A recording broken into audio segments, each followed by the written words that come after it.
My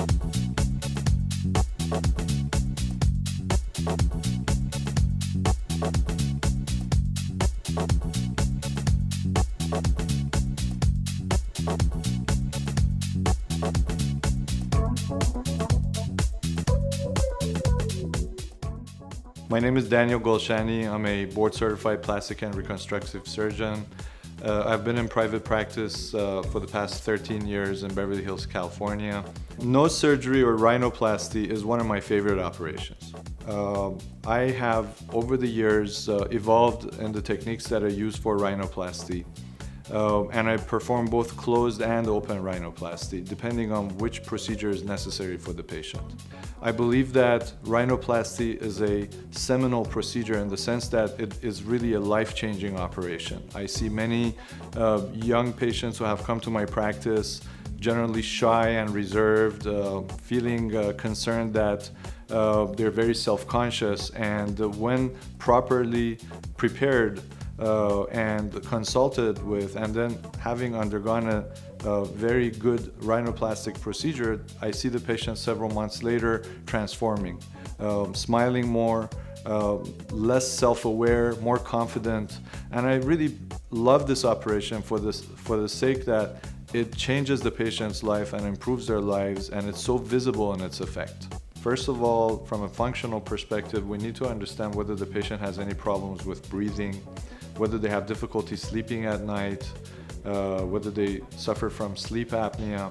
There can be several things that can go wrong when patients have difficulty breathing. They could have had a history of a nasal fracture, breaking the nose several years earlier, which may be the reason they're coming in to fix the way their nose looks, but actually they will benefit by having the breathing fixed as well. We always address this medically first, place the patient on medications, and if the patient doesn't improve, then surgery would be very helpful to significantly improve their airway. What I say is sometimes I have patients who come in with 90% nasal airway obstruction, and they come back 2 months later and they're perfectly breathing through their nose, they have a full night's sleep, and they feel much better.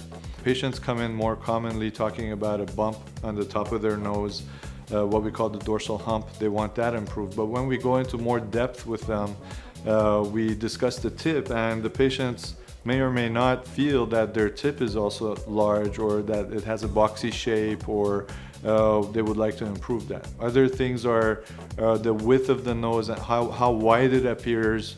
And commonly we can compare the width of the nose to the distance between the eyes, and if the nose is significantly wider than the distance between the eyes, that is a telltale sign that maybe that needs to be addressed. From the profile view, not only is the dorsal bump or the dorsal nasal hump important, but is also the angle between the tip of the nose and the upper lip. And we want to get the correct angle. Whereas in the 1970s, the very high nasal tip was in, and everybody was getting these very high tips. Now everybody wants to have a natural result. We want to have a natural look and what is right for the patient. And even for that, there's mathematical parameters. How long should the nose be if a patient is really tall? Or if somebody is really short, how long should the nose be? Or if somebody has a very high hairline, how should we address the length of the nose? We look at all of these things, and when you put all these aesthetic parameters together, it's no longer a single thing, it becomes art. And it's in the hand of the good rhinoplastic surgeon, it's a very artistic endeavor to get everything right. I'm always surprised when I hear these stories about somebody bragging about having had a rhinoplastic procedure in 1 hour. It's possible to do rhinoplasty in 1 hour, just like it's possible to do many other surgeries in 1 hour. But I think it's important for the surgeon to take his time. This is a area of intense detail, and it needs to be addressed with a lot of care, and at a millimeter's distance, things need to be addressed to get the perfect result, the perfect harmony. In terms of recovery, I think rhinoplasty is not a very uncomfortable procedure. I always tell the patients when they're in consultation to pinch their nose and then take a deep breath. And they all get surprised when they have to open their mouth and take a deep breath. And I tell them, well, for the first 2 days, you're going to kind of feel like you have a really bad cold. Are you okay with that? And that's basically what rhinoplasty feels like. You feel like you have a really bad cold for the first 2 days. Afterwards, when you come in, we remove the surgical packs. Your nose will be open and you'll feel significantly better.